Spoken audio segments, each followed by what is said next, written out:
One. Hello, everybody. This is Seth Tucker from Price Mortgage. I am here today with somebody I actually just recently met. And normally I get to know folks a little bit more before I record a video with them. But here's a special scenario because this is something that in my industry I've been asked about a million times. And full disclosure, haven't had all the answers. And when I came across Sheila here, I just realized this is a person that I need to get my contacts in contact with, ultimately because she's got a really, really valuable piece of our industry that's very unique, and she's a very awesome resource. So without further ado, go ahead and tell us who you are and what you do.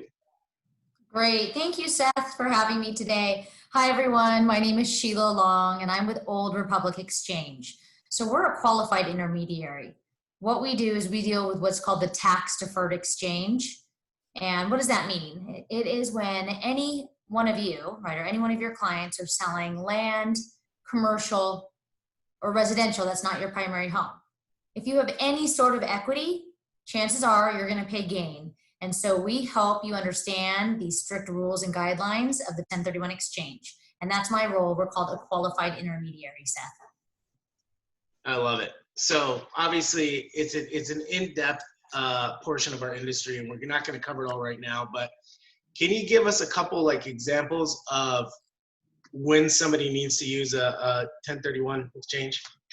Yes, absolutely. Okay, so remember the 1031 exchange is a tax code, okay? It allows anyone selling investment held property. And I know I said that, but I always have to repeat that because I get that call where they're like, okay, I'm selling my primary home. How does this exchange work? It's not for the primary homeowner, okay? So I like to always point out it's for anyone selling any property that's not their primary home, any real property held for investment. That's when they're going to need to do an exchange. If there's gain, here's why, okay? And I'll give you a couple situations. Sometimes people have gain, right? So gain as in equity. You understand that in your lending world, okay? So they have this equity. And if they were to sell, they would actually pay capital gains on that unless they perform a tax-deferred exchange. Now, here's another scenario. Some people don't have gain, right? So Seth, maybe one of your realtors that are listening in, they have a client that bought for one price maybe 10 years ago, and now they're selling for that same price today, right? So in their eyes, they're like, I don't have any gain. I don't need to exchange. Well, the 1031 exchange, not only does it allow them to defer their federal and state gain, but also allows them to defer something called depreciation recapture. That's a huge one. A lot of sellers don't realize that, and they sit and argue and say, I don't have to exchange, but they forget there is that depreciation recapture that the IRS wants paid back. So there's a couple scenarios on when it's useful. Very cool. Yeah, and again, it's one of those things where, you know, I've had agents, and specifically some of you agents that are about to get this video, and you know who you are, say, hey, can you help me with the 1031? I go, no, I don't do that. It's not part of my wheelhouse. And again, I'm just so happy that I found somebody who can be a go-to for that. And ultimately, the way I met you was in another group Zoom that was put on by my friends at the title company that I work with. And, you know, long story short, what do we got to do to get you in front of real estate teams, et cetera? I mean, what do they got to do? Just reach out? Absolutely. You can share more knowledge. Yeah, absolutely. And here's one of the things why we're doing this today, right?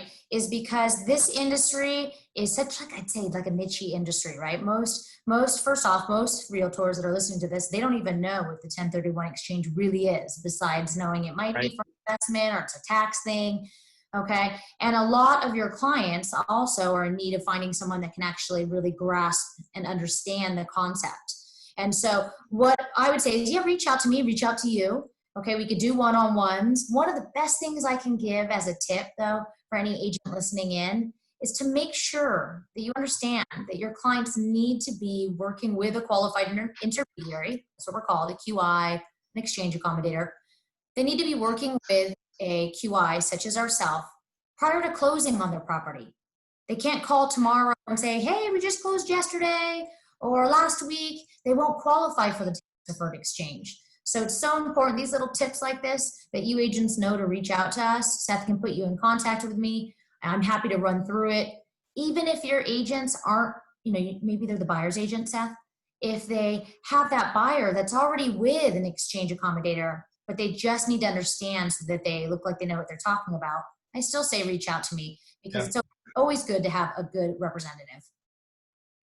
Yep. Awesome. So, again, if you have 1031 questions, you can reach out to Sheila directly. However, if we want to sit down as a group via Zoom and just talk about the main details so that you guys can understand more about what it is, and then you'll know when you need to bring Sheila into the equation to help get it done. So really appreciate you, just having a few minutes with me today.